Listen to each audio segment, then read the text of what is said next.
We're taking you back to the Middle East, where there was just these new explosives in Beirut, Israeli strikes. The fighting is also raging inside Gaza, as you know, with a human rights group saying that in Israel there are alarming signs that the Israeli military is beginning to quietly implement the general's plan. Now, that's a dramatic strategy to force anybody left in the north to evacuate, to surrender, or starve. Here's Hala Gorani.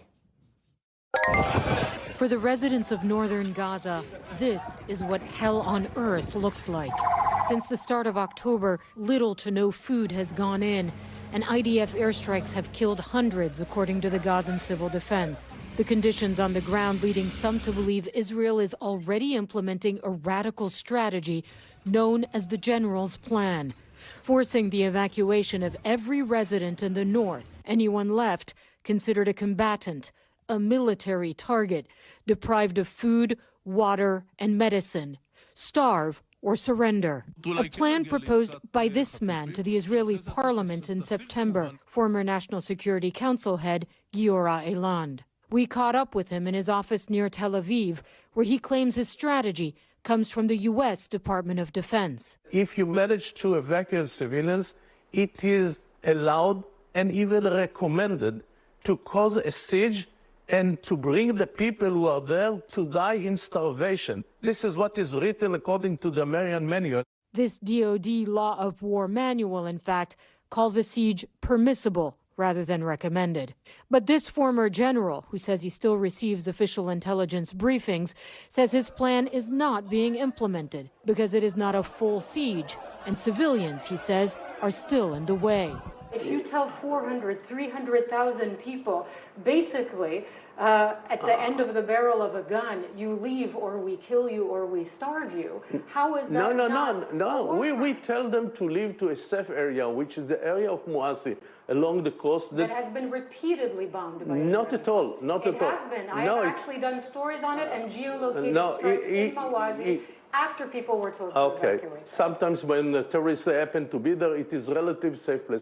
The IDF denies implementing the general's plan, but 27 members of parliament and ministers, some from Benjamin Netanyahu's own party, publicly support it. Several times since the beginning of October, Israeli authorities have posted evacuation orders online and dropped leaflets over areas like Jabalia and Beit Lahia.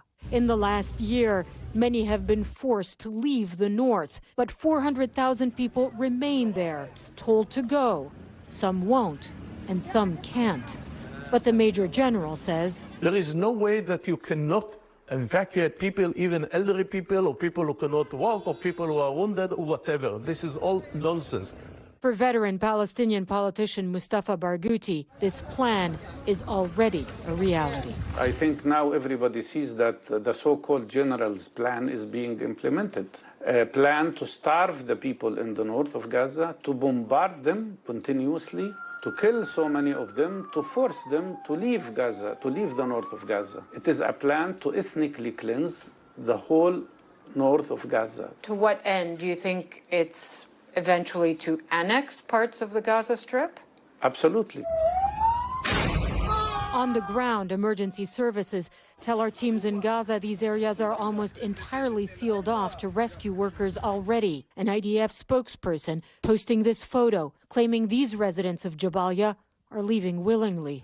But the exhaustion of those forced to flee once again is etched on the faces of the displaced. There is no place for me to stay, this woman says. We lived through hard times. It is enough. While others say they would rather stay than venture into the unknown. I have my 5 daughters with me. I want to stay in my house and die with dignity, this man says. For Major General Eiland, this is simply what happens in war. So it is probably the most common military act, and this is to conquer land from your enemy. So I'm speaking about conquering this area for purely military reasons. Whether it's the exact general's plan or some version of it, for the civilians of northern Gaza, it matters little. The forced displacement and bloodshed and hunger are already their daily reality. Hala Gorani is in Tel Aviv. To underscore what you said on the report, NBC has our own teams on the ground in Gaza doing our own reporting and our own fact-checking on what's happening there. What more do we know, by the way, about where the U.S. stands on Israel's ongoing operations there in Gaza, especially after Israel killed the top Hamas commander? Yeah, and it's important to underscore that all the material practically that you saw in that piece was filmed by our NBC teams inside of Gaza. As far as U.S. Pressure, you might remember last week that there was a letter sent to Israeli authorities, co-signed by the Secretary of State Antony Blinken and the Secretary of Defense Lloyd Austin, asking that Israel improve humanitarian conditions and noting particularly the dire situation in the northern part of the Gaza Strip outlined in our report. They gave Israel 30 days or possibly face consequences.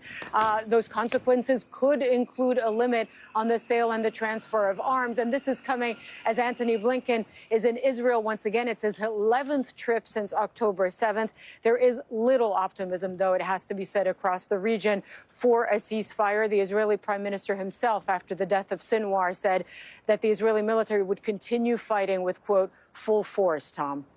Hala, you and your team do courageous and exceptional work every day on both sides of this conflict. Thank you very much. Hala Gorani in Tel Aviv. Thanks for watching. Stay updated about breaking news and top stories on the NBC News app or follow us on social media.